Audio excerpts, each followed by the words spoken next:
Hello po mga kalingap. Welcome to my YouTube channel, Roselski TV. Ano po? At dito po tayo para mag-reaction sa isang vlog. Sa isang bagong vlog ni Kalingap Edo. Ano? Ito po ay yung babae na bata pa siya nung sumama siya sa kanyang boyfriend. Ano? Pero masaya naman siya. No?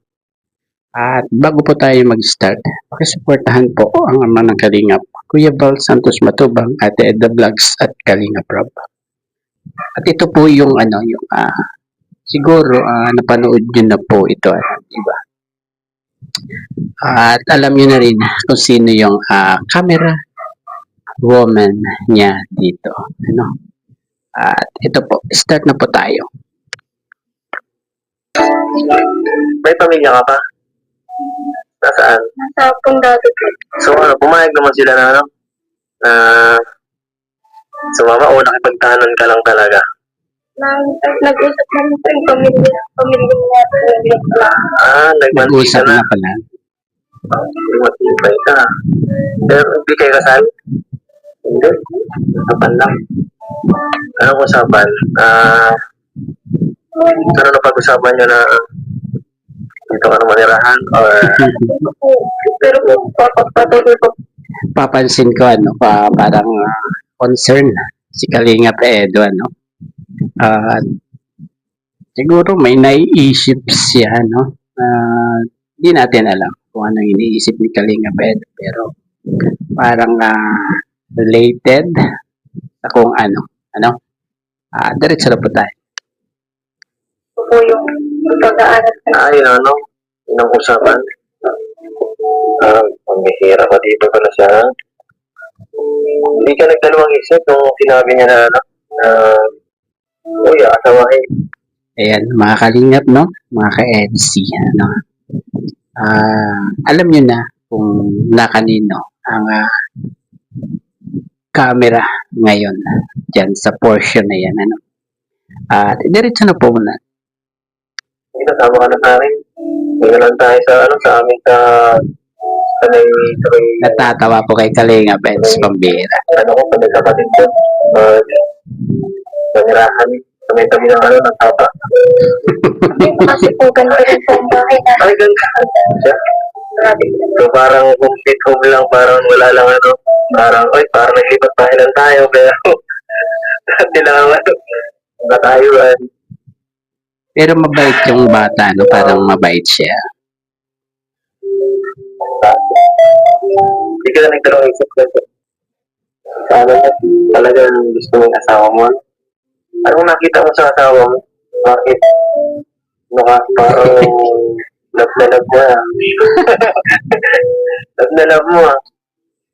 Ano nakita mo kay Mister? Masipag po. Sipag? Nasa-sideline ko siya. Ano? Masipag sila. Matulungin sa magulang. Matulungin sa chick. Hindi. Kasipag din pamilya. Kalingap Edo. Para nagpaparinig ka sa camera na. Ayan mo Yun lang pala.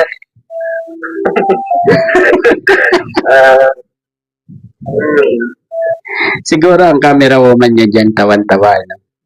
Kasi sabi ni Kalingap Edo, nung tanongin kung anong nakita masipag daw. Ano sabi ni Kalingap Edo? Masipag din ako. Mambira. Sige na, may nakuha na kayong aral kay Jenna. Nagawin tayo tips na yan. Para may sumama sa atin din Mambira. Sabi ko na Yun, nagkaroon siya ng Ay, init, guys. So, dito sa lugar ni Jenna, di naman kayo dito na tatakot kasi lugar niya dito. Ulitin natin yung portion na yun. Sa magulang. Sa chick. Yan yung time na tinanong niya kung ano yung nagustuhan niya sa boyfriend. Di ba? Diretso na po natin, Hindi. Sa isa lang, sa'yo lang. Gawin pa na. So, ayan po ha. Pansinin niyo si Kalinga Pedro, no? Parang ang saya-saya niya dyan sa vlog na yan, ano? Mambira. Halatang halata na ang cameraman niya ah, ay hindi kung sino-sino lang, di ba? Yun lang pala. Ayun, naalala ko na, ano, nagkaroon siya ng idea, di ba? Ang bihira. Sige na, may nakuha na kayong aral. Kay Jenna. Oo, nagawin na yung tips na yan. Baka may sumama sa atin din eh. Oo. Ayan, guys, nagparinig siya sa cameraman niya, no? Di ba? Siguro yung cameraman niya, tawa ng tawa yan, sure. Ano? Nakakatawa naman si Kalinga Ay, Peds. init, guys. So, dito sa ano, sa lugar ni Jenna, di naman kayo na dito na tatakot kasi lugar niya dito, kung makikita mo dito, hindi nakakatakot eh. Kasi siguro, napapansin mo, dito nagkakadaan kami dito. Nabahat yan sa area. Nabahat din po. Gano'n ka natin ka? Hindi naman po naabot lang sa pinulitas. Ano lang, para pang Pero, na dito, medyo malalim sa sa tao. ano lang po. Ano mo na ba? Okay, kakain mo ka lang dito. Kakalipat mo pa na mga 6 months ka pa, 4 months ka pa lang. Na-experiment mo na, hindi pa. Hindi pa. Pero delikado daw dito pag nabaha. Natakot na sila sa clinic. Nakamamagtakan. Kung dito pa namin, medyo nakahit kayo. Kayo lahat dito, delikado dito. Naglibot-libot ako doon. Halos para-para sila magligaw ng bahay. So, pag na tumama doon ba sa mga ano nila, pwedeng mag-iba yung bahay nila at paano mahulog Kaya, sila dito sa amin. Mahulog yung bahay na dito sa may Delikado talaga dyan. tapang to, irrigation, ano. At saka, posibleng gumuhog dyan sa lugar na yan, ano, kasi sapa yung, ano, yung baba. Di ba?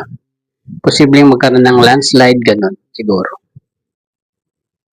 Ang delikado po nila, malakas ang hangin pag maulan yan. Pag naulan po, natin lang. Malakas ang hangin siya, saka mo pa to. Pwede mo pagod pa dyan, kung nagpaano ka dyan. Hindi mo makikita yung basta pag malalim din. So, grabe. So, siya nga pala, nakalimutan ko ako kapag si Kalingap Edo. Kuya Eds. Kalingap Ed. Ang bihira, no? Kinilig lang si Kalinga Pedro sa istorya ni Jella, no? Sa pag-ibig ni Jella, no? Kinilig siya. Nakalimutan na niya magpakilala, no? Ang bihira. Na lang. Ay, Kuya Ed na lang pala para masaya. Nagdadaling marandahan. Kilala mo, ano, Kalingap. Kalingap Rob. Ano ko yun? Minsan, Kalingap Rob. Kaya mo lang. Gawin. Salamat. Diyos ko, pati naman si ate, parang kinilig kay Kalinga Predo, no? Ang kawig daw ni Kalinga Prab. Parang rin po yun. Pag nadaan po sa ano. Ha? Pag nadaan mo sa ano, na kapanood ko rin. Speed mo. Salamat ha. Supporter ka pala. Hindi mo ako nakikita doon. Hindi. Ibig sabihin, talaga tayo, ano? Hindi tayo kapag-consulting, guys. Guys, ano lang tayo. Hindi ko kasi. Ano lang tayo. Ano lang kasi ako doon, binira na ako sumapit sa ni Kalinga Prab eh. Ako lang yung nasa ikot ng camera. Nagka-camera lang ako eh. Ako kasi parang nakita ko na rin po sa ano. Sino ako? Sino? Sino yung nakita? May tinuro siya, eh, no? Oo. Nakita mo na talaga yan. Then, so, Huwag kang kinikilig si Kalinga Peds, no? bukod pa, itong No? Nawala agad siya, no? Parang wala agad siyang masabi, no? Si Kalinga Pedro.